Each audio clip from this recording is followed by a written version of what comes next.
Okay.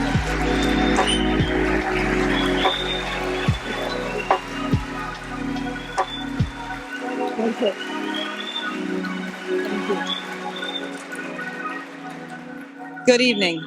Before I begin, let me assure you I am not going to ask for equal time.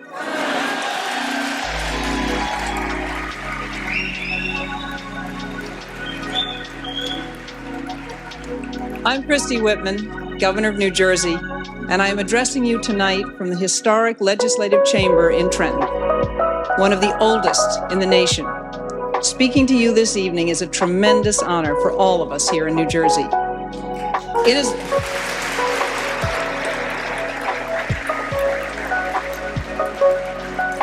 is appropriate that we have come together tonight in Trenton. On Christmas morning in 1776, George Washington crossed the icy Delaware River and surprised King George's mercenaries in their barracks here on these grounds. The Battle of Trenton was a turning point in the American Revolution. Just as that revolution 2 centuries ago began in the colonies, there is a revolution sweeping America today, begun not in Washington, D.C., but in the states, in Wisconsin, in Ohio, in Massachusetts, in South Carolina, in California. The American people are seeking freedom in a new revolution that began before I ever came to office. It is a revolution of ideas, one in which the voters are given a clear choice between bigger or smaller government, higher or lower taxes, more or less spending. It is a revolution about a free and sovereign people saying they want power to return to them from their state houses, from their county governments, their city halls. In elections all across America, the voters have chosen smaller government, lower taxes, and less spending. They rejected the tyranny of expanding welfare state policies, the arrogance of bigger and bigger government, the frustration of one-size-fits-all answers. In a word, they have chosen freedom. They elected leaders like Governor Bill Weld of Massachusetts, who, in his first month in office, cut state spending by $1.7 billion. Since then, he's cut taxes 5 times and brought Massachusetts the 3rd lowest unemployment rate in the nation. And Governor Pete Wilson, who has already reformed healthcare in California, using market forces to guarantee access for millions of uninsured and made healthcare more affordable for small businesses. They elected governors who said we should have smaller, more efficient government and meant it. Like Governor Tommy Thompson in Wisconsin. He's cut spending, cut taxes, and led the most comprehensive welfare reform movement in the country. And Governor Fife Symington of Arizona, who became one of several Republican governors to cut taxes every year they were in office and see their economies boom. In state after state, the revolution of ideas took hold. By 1994, Governor George Allen reformed the criminal justice system and abolished parole in Virginia. And the same month, President Bill Clinton signed the largest tax increase in American history. Governor John Engler signed the largest tax cut in Michigan history, helping bring the lowest unemployment rate to that state in 20 years. Here in New Jersey, like so many other governors, I was told that tax-cutting policies were a gimmick. I heard we couldn't do it, that it was impossible, that it would hurt the economy. But I had given the people of New Jersey my word that we would cut their taxes, and we did.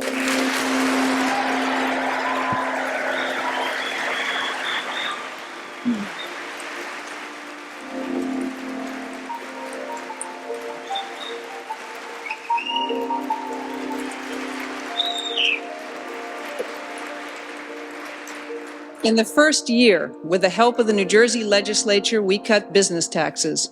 We reduced income taxes not once, but twice. We lowered state spending, not recklessly, but carefully and fairly. Just yesterday, I announced a 3rd wave of income tax cuts, another 15%, taking us to a 30% reduction, to put more money in the hands of families like yours. The results have been solid. State revenues are up, even from the income tax, and 60,000 more New Jerseyans are at work today than were a year ago, making this year our best year for job creation since 1988. And we did it all under a balanced budget requirement to our state's constitution.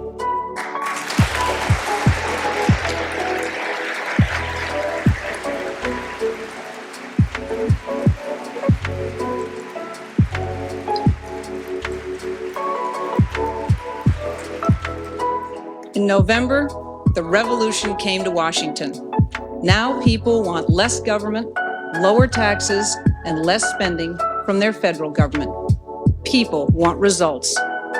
In both houses of Congress, the Republican Party has been elected, like many of us in the states were, on an agenda of change. We're committed to returning and reforming welfare, to encourage people to work and to stop children from having children. We want to force the government to live within its means by stopping runaway spending and balancing the federal budget. We want to lower taxes for families and make it easier to achieve the American dream, to save money, buy a home, and send the kids to college. We're going to stop violent criminals in their tracks with real prison time for repeat offenders and a workable death penalty. We must send a message to our young people that crime doesn't pay.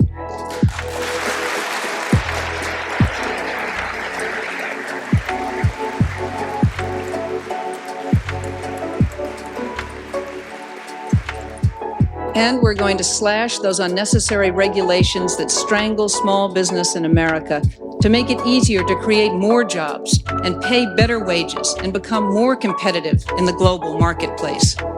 We intend to create a new era of hope and opportunity for all Americans. Many of these ideas are the same ones governors have been enacting here in the states. Time after time, Republicans and Democrats have found that things work better when states and communities set their own priorities, rather than being bossed around by bureaucrats in Washington. Our colleagues in Capitol Hill are facing the same opposition we did, the same cries of "it can't be done" from the Washington's knows best crowd, people who think government can't be too big, and that there's a virtue in raising taxes. Well, there is nothing virtuous about raising taxes.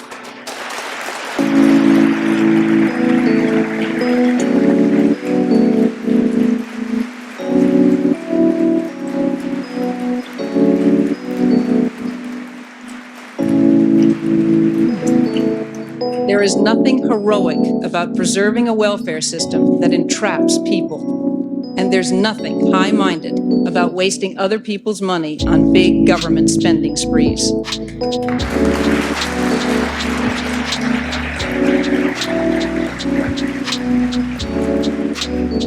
We overcame the same objections, the same stalling and distortion, the same foot dragging. We've heard it all. And in the end, we have won the battle of ideas in our states. Now it's time to win the battle of ideas in Washington. If the people's agenda is to succeed in Congress, everyone needs to work together. And while at times tonight some of the president's ideas sounded pretty Republican, the fact remains that he has been opposed to the balanced budget requirement, he proposed even more government spending, and he imposed the biggest tax increase in American history. It's clear that your votes in November sounded a warning to the president. If he has truly changed his big government agenda, we say great. Join us as we change America.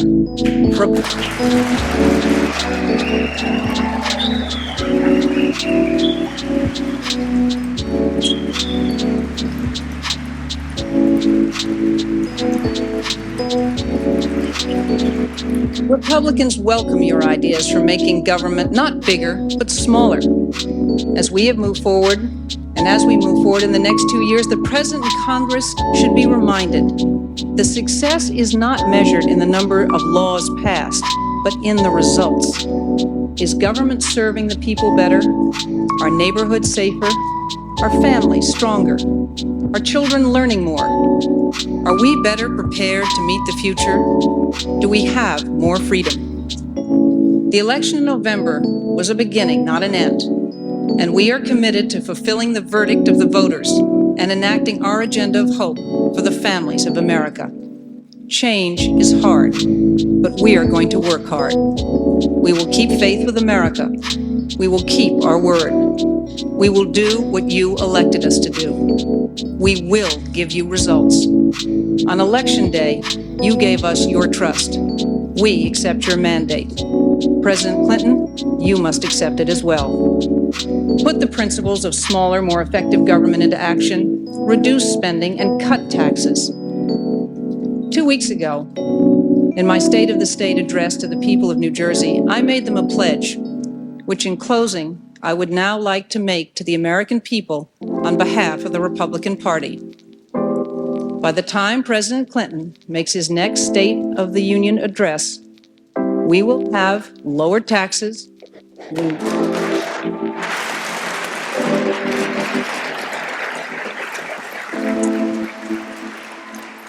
We will have more efficient government. We will have a stronger America. We will have more faith in our politics, more pride in our states and communities, and more confidence in ourselves. We will go forward together as one family with many faces, building a future with opportunity, a future with security, a future based on mutual respect and responsibility, and most of all, a future filled with hope for our children and our children's children. Thank you very much, and God bless America.